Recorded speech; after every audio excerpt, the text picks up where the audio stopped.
Somalis are being hunted in Minnesota. Ethnic groups are being hunted in Dearborn, Michigan by ICE. They are deporting people. They're dragging them out of court. Somalis are scared to go outside of their homes, to go to work, to go about their daily lives. And I would just like to say to them and all of those people that are hurting, I told you so. I told you so. We told you so. You thought that because you don't like some of the things that the Democrats espouse or stand for, that you were going to vote Republican. The Republican Party has no place for minorities. It never has been. It never will be in the modern era. Okay? The same person that you supported and gave to and said, never Kamala, Donald Trump, his departments are now hunting you to deport you and your family members. And let me tell you something. I don't feel bad for you, and here is why. I've heard you say, oh, we're not black, we're Somali. Well, we are black. And we have been building a reputation and wealth in this country for a long time. There's 44 million of us that know how to navigate the system. We have power politically. We have power in almost all of the major industries in this country. And we told you guys how to vote. I don't agree with all of the things that the Democrats do and say. America is not about that when you vote. America is about protecting you, your family, and your community. If you had voted Democratic, your Somali brothers and sisters would not be getting drug out by their foreheads in courts. You would not be getting hunted right now. Now, this goes for you guys as a lesson to learn how to vote in 2028, 2026, and beyond. Now, if you keep voting Republican, they're going to keep doing this to you. That's just the reality of it. And you see, nobody is coming to be your ally and defend you. Because guess what? You told us go F off. And you told never Kamala, anybody but Kamala. You got who you wanted. Now pay the price. So I've watched a lot of interviews with Somalians, and at this point, I'm fairly convinced that they are possibly the most arrogant people who've ever existed on the entire planet. But they're almost a little too arrogant. They say things that just don't naturally roll off the tongue, like this lady. Yeah. It feels home. I keep telling, I used to say in 2001, whether you like it or not, we're here to stay. So the sooner you get used to us, the sooner we'll all get along. And, suck it up, just what? We're here. We're Americans just like you. The sooner you get used to us, the sooner we'll all get along. That's the sort of thing you're told as a kid when you're forced to be around somebody you don't want to be around at all. It's not the sort of thing you say to people whose country is giving you a new home. And naturally, this comes into play with Ilhan Omar. Here she is after the assassination of Charlie Kirk, stating that his legacy as an American should be in the dustbin of history, but she should be in Congress.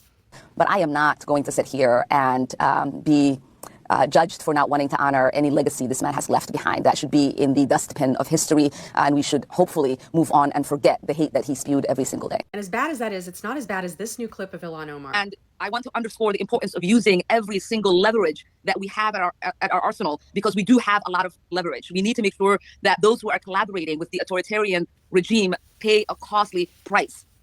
Should pay a costly price? I'm sorry. This woman from Somalia who married her brother is stating that anybody who's collaborating with the democratically elected Trump administration here in the United States should pay a costly price.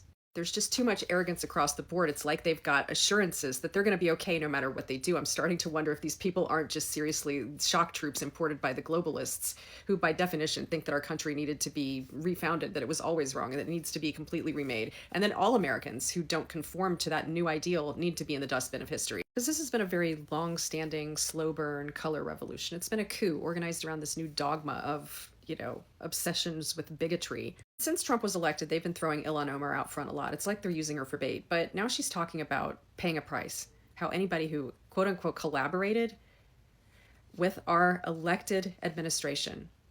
And you just got to start worrying when somebody like Ilhan Omar is talking about consequences.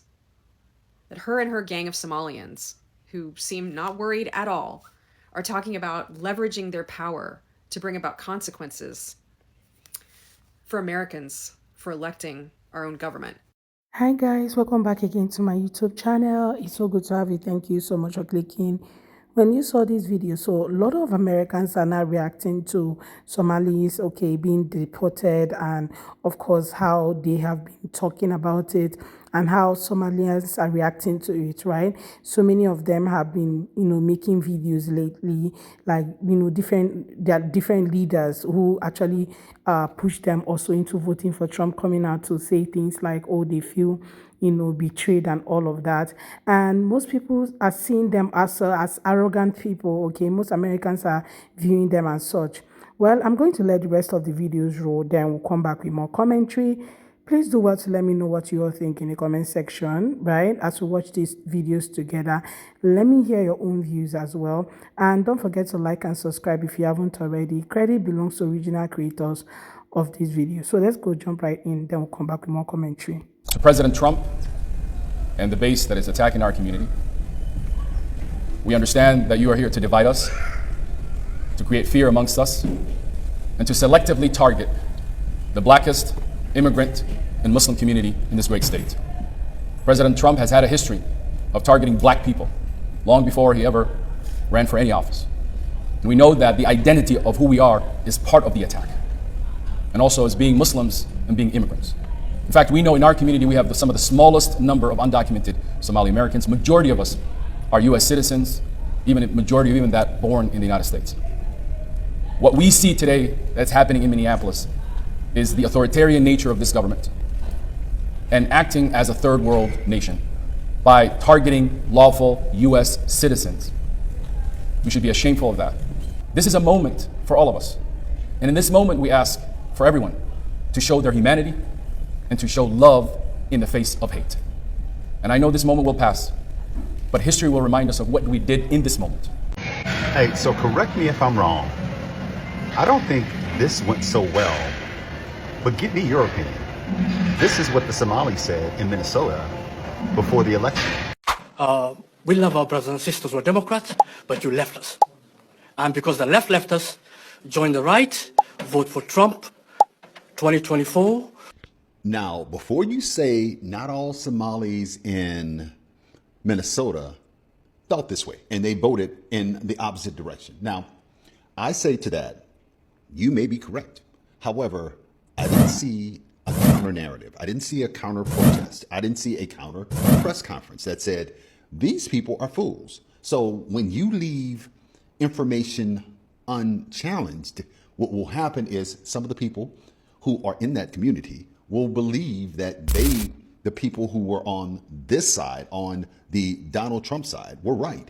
And the result is Somalians ripped off that state for billions of dollars, billions, every year, billions of dollars, and they contribute nothing. The welfare is like 88%. They contribute nothing. I don't want them in our country, I'll be honest with you. Okay? Somebody would say, oh, that's not politically correct. I don't care. I don't want them in our country. Their country is no good for a reason. Their country stinks, and we don't want them in our country. What would you say to the president if he were standing here right now? Mr. President, we campaign for you. We have hope in you. We see hope in you. Please differentiate between good, bad, and evil. That's a Somali immigrant who voted for President Trump in 2024, but now Trump is demonizing Somalis in America, specifically here in Minnesota. I don't want them in our country, I'll be honest with you. Okay? Somebody would say, oh, that's not politically correct. I don't care. I don't want them in our country. We're going to go the wrong way if we keep taking in garbage into our country. I got 5 children. My children are no garbage. I campaigned for the president in 2024. I actually went out and we reached 50 million people endorsing Trump 7 days before the election. What drew you to the president? Because we believed he was an agent of chaos. We couldn't afford anything back then. There was a fentanyl crisis. There was an issue of affordability. The living standards went down. Crime issues. These are 5 very important things to us. And we believe that Trump will be the solution to it. I've been a Republican for over 25 years. I'm not going to stop being a Republican. But what I do know is for a fact is we're getting killed out here because people are saying, we told you so. He is president of America. We have to respect him. Shukri Abashike and her husband own a store in downtown Lewiston. She raised 8 children, all now with college degrees, and still works 7 days a week. We order, we drink, any kind. She supports the president, but not his blanket statements about her home country and fellow citizens. Some people good, some people no good. But 90% is very good people. They like to follow the rule. They work hard. They work day and night. A lot of Muslim people and a lot of Somali people voted for him. So he represents us.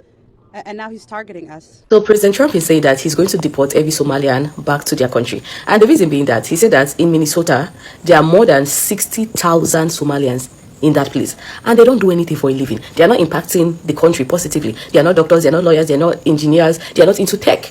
They come in and then they feed on taxpayers' money. Now, if you're in America and then you are unable to get a job or you do not have a job for a period of time, the government would pay you. The government will support you, so that you can see money to eat.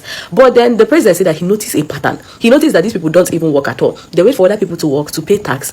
Then they wait for them to be paid by the government, that is how they eat, and that's how they send money back to their countries, so that their loved ones can eat. And it's like, that's like a parasitic way of living. Like, you're not doing anything for this country, and yet you are demanding. Now, the Somalians living in the US have called on the US government to make Sharia law, this Muslim law. You know that most of the Somalians, they are Muslims, that they should make Sharia law legal in the US. That's what they want. They don't want the US law. And the president is like, I don't understand these people. Like, you are not doing anything to help the country, yet you are demanding Sharia law. And it's like, see, all of you need to go back to your country, because if your country was so good, you will not come here. Now, this is a list of the 10 countries in Africa with the worst innovations and infrastructures.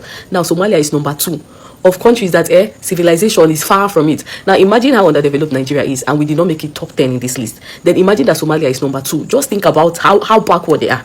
And yet you went to that country, you went to this country because it is civilized, because they can offer more to you. And then you are there, you're not offering anything to that country, yet you are still demanding. Now, the congresswoman, Ilhan Omar, is saying that, Somalians are not going anywhere, that this is their country, and they'll fight for it. And Job is like, hey, see this one that is talking, it's because you don't want to open your book. This woman entered the US pretending that her brother is her husband. She came in the form of, I'm married to this person because her brother was there before her. But she pretended that her brother is her husband, which is a crime. And if they want to even judge her based on that, it's going to be a different issue. So the presidency, President Trump is like, don't worry, your own book, we go open your own book. So I don't know what's your take on this, but I feel like if you're going to another country that is doing well, go there and do something positively to help the country. You saw the country that is civilized, that's why you came in. So why you won't come now, won't be burden, won't be load to that country, you get? And then people are already like, but there are people that are already citizens of the country, what will happen to them? See, there's a difference between citizenship by birth and citizenship by naturalization. If you go to a country and after living there for some years, they grant you citizenship, my dear, it is a privilege, it's not your right. Do you know that in Nigeria, after living here for how many years, it depends, they will still give you citizenship. So US and all this UK, where they give citizenship, say if you go outside country, if you go born, you're picking up a citizen, or if you live here for so years, they are no fools. And don't take them for granted. And the fact that they gave you citizenship by that naturalization doesn't mean that they cannot take it from you, depending on the circumstances. So these Somalians, they are like, we came here, and we are not citizenship, you guys cannot do anything to us.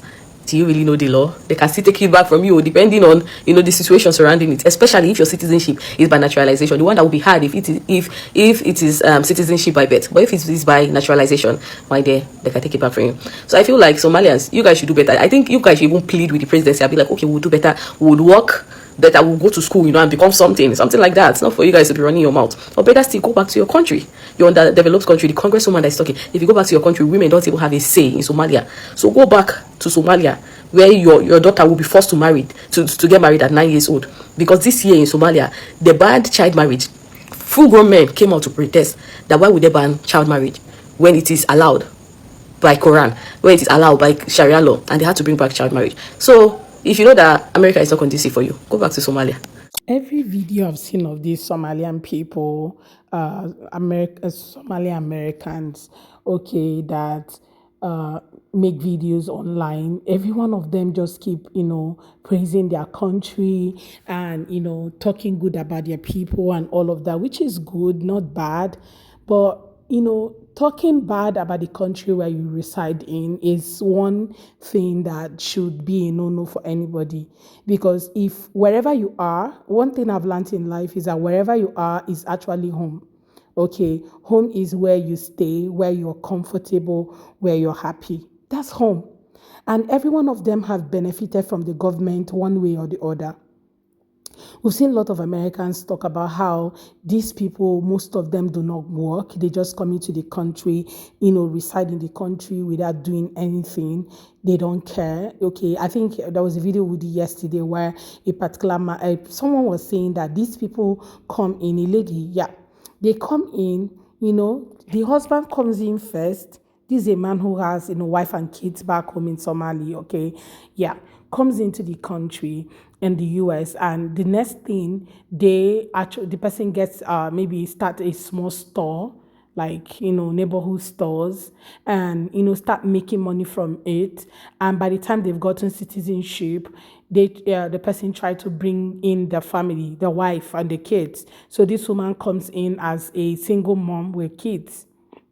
And when she comes in, she goes seek asylum and, start taking money from the government, receiving taxpayers' money as people who, need support and they are, on refugee status and all of that. Okay, no, if your country is not good, that's fine. But coming into another country and refusing to work for someone whose husband is already in the country and, of course, doing something, have citizenship. Why then do you depend on the government again? That's everyone's argument, right? And this is the first time I'm seeing like a lot of people are actually in America agreeing on one thing, like they are supporting Trump. Like you're seeing white and black people supporting Trump for one reason. Everyone is pointing fingers on these people. Everyone can be totally wrong. I'm not saying they're right or wrong right now, but I'm just saying that every one of them cannot be totally wrong because it looks as if everyone is really supporting him at this point. This is the first time I'm seeing this happen since this administration. And to think that these people came out and said they're not black, and all of a sudden they're not saying he's targeting the black community. No. You guys literally said you're not black, you're Somali, that you are not black. Okay, all of a sudden you guys are not saying you're black. Like, how in God's name did that happen? How did that change overnight? There must be a reason why you're shifting, your stance, because you guys literally said you are not black and saying how he's targeting the smallest or the largest black community in Minnesota. And I'm just here wondering, aren't you guys the same people who have been everywhere chanting for decades, for years, and saying how you guys are not black and how whatever? Now you guys are not saying that, they said that they're not black, that black is a made up word and it was, made up by the colonizers and all of that. Now, you guys are not coming out to say, they're attacking the largest black community. You guys actually voted for this. Like, a lot of you guys came out and voted for him, supported everything, said, the left left you guys. Now you guys are moving to the right. And all of a sudden, you need help from the same people that you said have left you guys. You left them and moved to the right. And now you're looking for help. I'm just wondering, at what point did your stance change? Because if you vote for something, you need to stand by it, like stand by it 247 without mincing words. Every one of you, stood your ground and said this was the perfect person. You needed cheaper, what. Yeah, you needed crime to stop. So now he's doing exactly what you guys told him to do. You needed cheaper groceries. You needed crime to stop. And he's saying that your community is part of the people giving him, or giving the country a bad name. So he has to, kind of evict you guys. And people have come up with a lot of evidence and proving that, there's something actually wrong. This is the first time I'm seeing this whole, people coming together and saying, these people, no, we don't want them. I'm just saying this for the very first time because ever since this admin came, he has always had his own, ways of doing things and everybody will come against it. But this time around, everyone stood by him. So the whole deportation happening now, and happening in Minnesota, I feel bad it's happening to people right now, right? But somehow it's actually what you guys wanted. Okay, if he said he has to take away the bad people, then let him do it, right? Let him do it. Instead of you guys, embracing your blackness and embracing, who you are just everywhere, kind of confused of identity. You don't know who you are. You don't realize exactly what you stand for. You keep saying, I'm not black. And right now you are not claiming that you guys are black. Like, how possible is that? Anyway, guys, I would love to hear your own take as well in the comments. Like, let's even have that conversation.